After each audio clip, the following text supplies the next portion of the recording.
User persona के बगैर अगर आप अपनी प्रोडक्ट को मार्केट में लॉन्च करते हैं तो 99.99% चांसेस हैं कि आपकी प्रोडक्ट फेल हो सकती है। बिकॉज आपने यूज़र पर्सोना का नाम तो सुना है, लेकिन आपको यूज़र पर्सोना की डेफिनेशन के बारे में नहीं पता।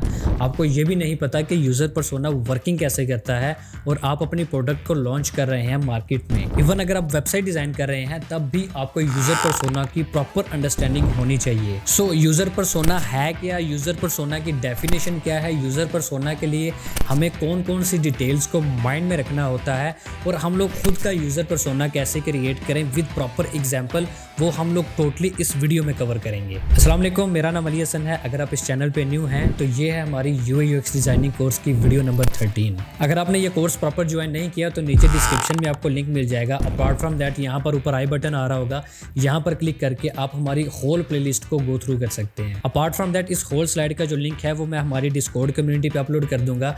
आप नीचे डिस्क्रिप्शन में लिंक है, आप क्लिक करके हमारी डिस्कॉर्ड कम्युनिटी ज्वाइन कर सकते हैं और प्रैक्टिस कर सकते हैं और वहाँ पर क्वेश्चंस भी पूछ सकते हैं। So without wasting any time तो सीधा चलते हैं वीडियो पे।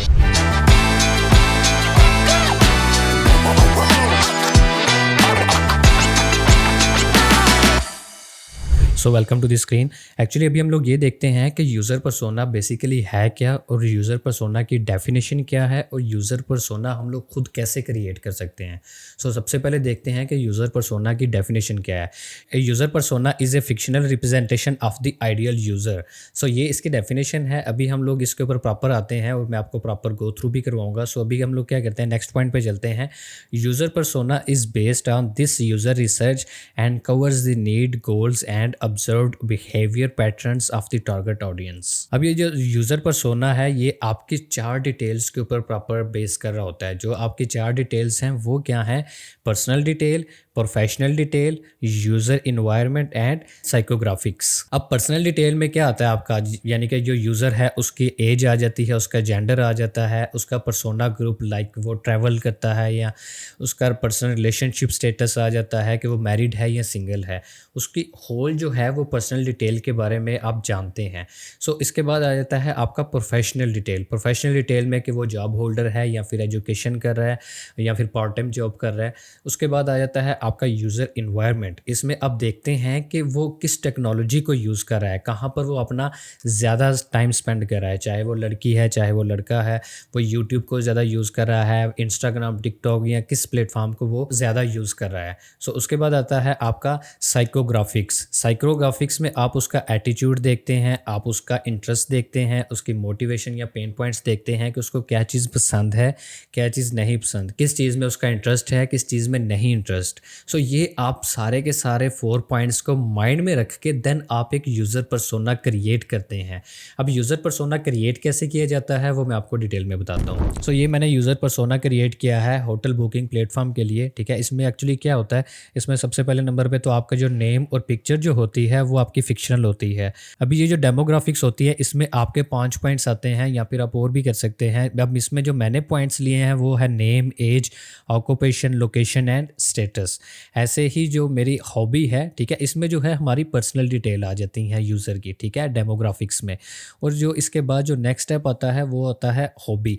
हॉबी में क्या है कि देखते हैं कि यूज़र क्या क्या जो है उसकी हॉबी है, travel, reading books and internet surfing. जैसे कि हम लोगों ने पिछले लेक्चर में देखा था कि सबसे पहले हम लोग क्या देखते हैं, एम्पैथाइज। एम्पैथाइज में क्या होता है कि यूज़र के बारे में हम लोग डिस्कवर करते हैं कि यूज़र करता क्या है, ठीक है। उसको जैसे कि उसकी हॉबी है ट्रैवल करना, रीडिंग बुक करना, ठीक है, और इंटरनेट को देखना। सो इसके अलावा जो हमारे पास नेक्स्ट ऑप्शन आता है वो आता है गोल्स। यूज़र को जो स्पेंड टाइम होना चाहिए बुकिंग के लिए वो कम होना चाहिए, ठीक है। उसके बाद आता है to narrow the option quickly, ठीक है। उसके बाद आता है update images of hotel properties. उसके बाद आता है गुड सर्च फिल्टर, ठीक है। अब ये जो है ये गोल्स हैं, ठीक है, जो कि वो रिक्वायर्ड कर रहा है यूज़र हमारी साइड से। सो इसके बाद जो यूज़र के पेन पॉइंट्स आते हैं, ठीक है। अब यूज़र जब भी हमारी ऐप को फॉर एग्जांपल ओपन करता है, अगर उसने कोई होटल बुकिंग के लिए कुछ भी चीज़ रिजर्वेशन करनी है, फॉर एग्जांपल उसने रूम रिजर्व करना है, उसको इश्यूज़ किस किस चीज़ में आ रहे हैं? Poor visual design that make user interaction bad, ठीक है। उसका विजुअल डिज़ाइन इतना अच्छा नहीं है कि यूज़र जो है वो फ्रेंडली फील करे। उसके बाद outdated hotel images, outdated search UI, unnecessary booking steps. Actually ये जो पॉइंट्स हैं, ठीक है, पेन पॉइंट्स, इनको हम लोगों ने माइंड में रख के और साथ में जितने भी गोल्स और हॉबीज़ और डेमोग्राफिक्स, इन सबको माइंड में रख के देन हम लोगों ने अपनी वेबसाइट या मोबाइल एप्लीकेशन को डिज़ाइन करना होता है।